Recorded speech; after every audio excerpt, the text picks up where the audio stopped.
चरण जो है ये श्रीला प्रभुपाद का भी नाम है। तो जिन्होंने भगवान के चरणों का वो लिया है, सानिध्य लिया है, जिससे सारे ताप, तीनों ताप मिट जाते हैं। तो यहाँ पे बता रहे हैं कि भजहु रे मन श्री नंदन नंदन अभय चरणारविंद रे। और फिर आगे बताते हैं कि ऐसा क्यों करना चाहिए। ऐसा इसलिए करना चाहिए कि दुर्लभ मानव जन्म सत्संगे। ये जो मानव जीवन हमें मिला है बहुत दुर्लभ है। ये 84 लाख योनियों से गुजरने के बाद हमें ये मानव जन्म मिलता है। तो ये बहुत दुर्लभ है, सबको नहीं मिलता है। किसी को लगता होगा कि 84 लाख जीवन के पर्यंत हमें ये मानव जीवन मिल जाएगा। नहीं, ऐसा नहीं है। कम से कम 84 लाख जीवन क्या आपको स्थितियों से गुजरना पड़ेगा, तब जाके आपको ये मानव जीवन मिलेगा। वो भी गारंटी नहीं है कि आपको मिलेगा ही। तो जब मिल गया है तो उस दुर्लभता को समझें और फिर क्या करें, जन्म सत्संगे। तो सत्संग के तरफ अपना रुझान बढ़ाएं। और फिर तरहु ए भव सिंधुरे। ये जो संसार है, इस संसार से बाहर निकलने का ये एक ही मार्ग है। भव सागर से पार करने का ये एक ही मार्ग है। क्या है? भजहु रे मन श्री नंदन। मन को बोल रहे हैं कि मन तू इतनी विषय वस्तु के पीछे भोग करता रहता है ना, उन सबको छोड़ और नंद नंदन के चरणों को स्मरण कर। अब लोगों को लगेगा कि अगर हम विषय वस्तु को भोगे ना तो फिर हम मानव जीवन में क्यों रहे है ना। तो यहाँ पे बताते हैं कि अगर विषय वस्तु को भी भोगना है तो अच्छे से भोगा जाएगा जब हम भगवान के चरणों का सानिध्य लेंगे। और भगवान को एक और नाम बोला गया है। क्या बोला गया है? ऋषिकेश। मतलब जो सारे सेंसेस, इसे क्या बोलते हैं, इंद्रियों, सभी के इंद्रियों के स्वामी हैं। तो जब आप इंद्रियों के स्वामी को तुष्ट करते हैं तो आप स्वयं तुष्ट हो जाएंगे। तो ये उसी तरह है जैसे कि एक पेड़ के जड़ में पानी देंगे तो वो पूरा पेड़ में पोषण पहुंच जाएगा। तो उसी तरह से हम अगर भगवान के चरणों को पकड़ लेंगे तो हम इस भव सागर से तर जाएंगे। फिर आगे बता रहे हैं, क्या बता रहे हैं? शीत आतप वात वरीशन ये दिन जामिनी जागीरे। बोलते हैं कि शीत, ठंडी, जम्मू से ज्यादा ठंडी कहाँ जगह है यहाँ पे ठंडी पड़ती है तो बहुत कड़ाके की ठंडी पड़ती है। और फिर आतप मतलब गर्मी, और गर्मी भी ऐसी पड़ती है कि है ना, कपड़े फाड़ के फेंकने का मन करता है। तो शीत आतप वात वरीशन है ना, हवा भी चलती है बहुत। और बारिश, आज बारिश हुआ तो अस्त व्यस्त हो गया सारा कुछ बारिश के लिए सब लोग कामना कर रहे हैं, मगर बारिश हुई तो सब सारा जीवन अस्त व्यस्त हो गया। और फिर आगे बताते हैं है ना, ये दिन जामिनी जागीरे। और क्या करते हैं कि ना दिन में चैन है ना रात में आराम है। 24 घंटे चिंता सताई रहती है, क्या आगे क्या होगा, आगे क्या होगा। और फिर आगे बताते हैं विफल सेविनु कृपण दुर्जन। हमने क्या है, कई लोगों की सेवा की, क्योंकि ये मानव जीवन में हम लोगों की सेवा ही करेंगे। तो हमने कई लोगों की सेवा की। आप अगर देखें अपने जीवन में, अगर कभी समय निकाल के थोड़ा सा चिंतन करें तो किस किस की सेवा हमने नहीं की है ना।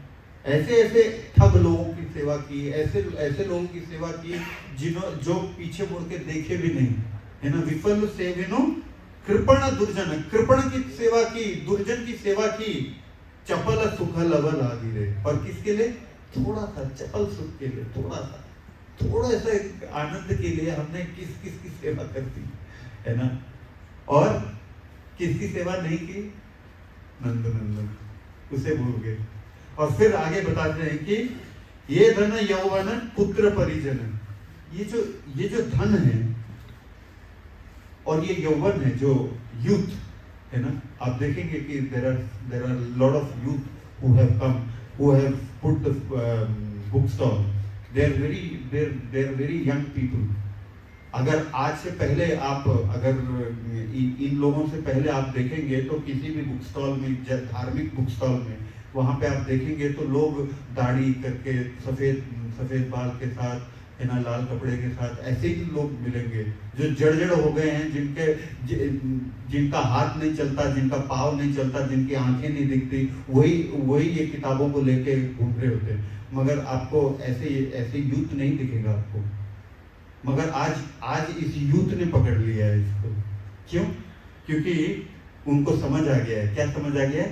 ये धन यौवन पुत्र परिजन इथे की आचे परितीति, ये धन नहीं रहेगा, ये यौवन नहीं रहेगा। पुत्र और परिजन कभी साथ देंगे तो कभी साथ नहीं देंगे, फिर है ना, इथे की आचे परितीति। तो यानी कि ये सारे जो हैं जब समय आएगा तो हाथ छोड़ देंगे। तो फिर क्या है? और हमारा जीवन कैसा है? हमारा जीवन है कमल दल जल जीवन टलमल।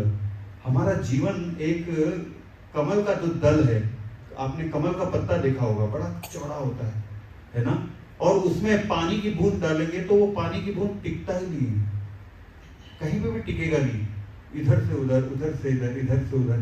तो हमारा जीवन भी ऐसा ही है, कब गिर जाए पता नहीं, है ना। वो ऐड आता है ना, पकड़े रहना, छोड़ना नहीं, फेविकॉल का मजबूत जोड़, है ना, पकड़े रहना। तो व्यक्ति हर व्यक्ति को बोलता है, अरे पकड़े रहना भाई, छोड़ना मत, है ना, छोड़ दिया तो गया। तो यहाँ पे बता रहे हैं कि कमल दल जल जीवन टलमल भजहु हरि पद नीति। तो किसकी नीति को हमने भजना चाहिए? भज का मतलब है वर्ग। लोगों को लगता है भज मतलब भजन कर रहे हैं, है ना, राम राम राम सीता राम भजन कर रहे हैं। एक्चुअली भजन का मतलब है कि नाम लेते हुए कार्य करना, नाम लेते हुए कार्य करना। क्या कार्य करना? भगवान की प्रीति के लिए कार्य करना, इसे भजन बोलते हैं। जहां पे लविंग डिवोशनल सर्विस नहीं है, मतलब प्रेम से भगवान की सेवा नहीं है, वो भजन नहीं है। It is not sentimentalism. ये कोई सेंटिमेंटलिज्म नहीं है कि, है ना, अरे कहीं पे बैठ गए और सीताराम सीताराम सीताराम सीताराम सीताराम सीताराम से आपका हृदय तो पवित्र होगा, मगर सीताराम प्रसन्न नहीं होंगे। हनुमान अपने फ्री टाइम में वो राम नाम जपते थे, है ना, सीताराम जपते थे, मगर उनको फ्री टाइम भी बहुत कम मिलता था, क्योंकि वो राम काज में हमेशा व्यस्त रहते थे। तो यहाँ पे क्या बता रहे हैं कि हमें भगवान का नाम जपते रहना चाहिए और सेवा में लगे रहना चाहिए, है ना। अगर सेवा नहीं करेंगे, एक इंग्लिश में कहावत है, empty mind is a devils workshop. अगर खाली दिमाग शैतान का घर। तो खाली दिमाग रखना नहीं है, दिमाग को खाली नहीं रखना है। दिमाग को किस में लगाना है? भगवान के चिंतन में लगाना है। जीवा को किस में लगाना है? भगवान के गुणगान में। तो ये आएगा, आगे आएगा। तो फिर क्या बताते हैं कि भगवान की भक्ति में कैसे करते हैं? 9 अंग है इसमें। पहला क्या है? श्रवण। आप लोग ध्यान से सुन रहे हैं, है ना, आप लोग ध्यान से सुन रहे हैं। तो आप लोग ध्यान से सुन रहे हैं, इसका क्या वो दिखेगा? इसका क्या, what is the sign that you are listening very carefully? आपको गुनगुनाने का मन करेगा। जब एक बार हाथ उठाएं, दोनों हाथ उठाएं सब लोग, है ना, आंखें बंद करें और प्रेम से एक बार मेरे पीछे बोले, हरे कृष्णा हरे कृष्णा कृष्णा कृष्णा हरे हरे हरे राम राम राम हरे हरे। तो यहां पे क्या बता रहे हैं? श्रवण। अपने श्रवण किया, जिस व्यक्ति ने भी ध्यान से श्रवण किया उसके लिए अगला कार्य करना बहुत आसान हो गया। वो क्या है? कीर्तन। तो इसीलिए बोला जाता है, देखिए श्रवण के लिए ना हमें बचपन से सिखाया जाता है। क्या है? हम स्कूल जाते हैं, कॉलेज जाते हैं, वहां पे बोलते हैं ध्यान से सुन, आगे वाली सीट में बैठ के सुन, है ना, ध्यान से सुन, इधर उधर मत कर, है ना, कट्टा और गोल मत खेल, सुन, है ना।